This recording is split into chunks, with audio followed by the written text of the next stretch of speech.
now for a quick Devar Torah. We're now entering the final phase of Sefer Vayikra, the Book of Leviticus, the book that has to do basically with the offerings, the korbanot, and the maintenance of the Mishkan and later the temple, the service in there, how the priests would have to behave, how they would have to do all the stuff. And we suddenly hit the end, and in the end, we're talking about a lot of social issues. What the Torah is coming to teach us is something very important. First of all, that when we do our ritual, as we would call it, our prayers, if it's speedily in our days, the temple should be rebuilt.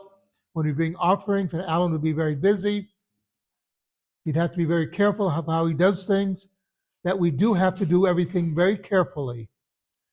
Not because God needs us to do this. Remember, God does not need anything like this. Nowhere does it ever say that God eats the offerings that we bring.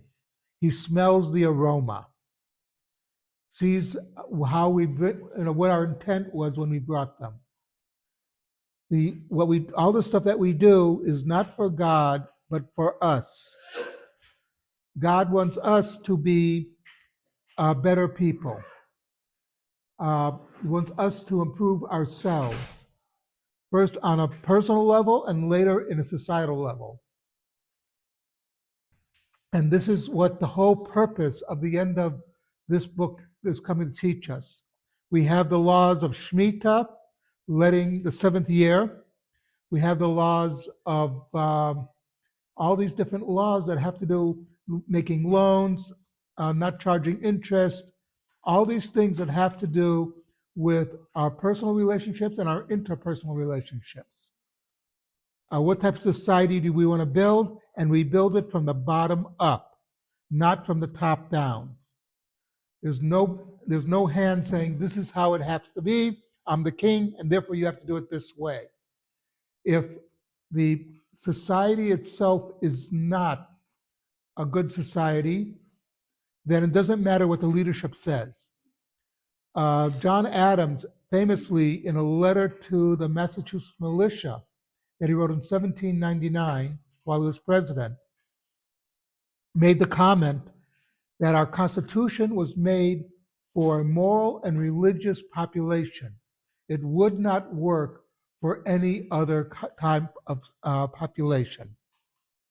Meaning, if the society is bad, then it doesn't matter all these laws. There are a lot of constitutions out there, by the way. The Soviet Union had a phenomenal constitution, just that nobody obeyed it. Okay? I mean, that's a big problem. So what the Torah is coming to teach us, if you want to have a good society, it's up to you. You have to pay attention to the ritual, but also to how you behave on a personal level. Something to think about.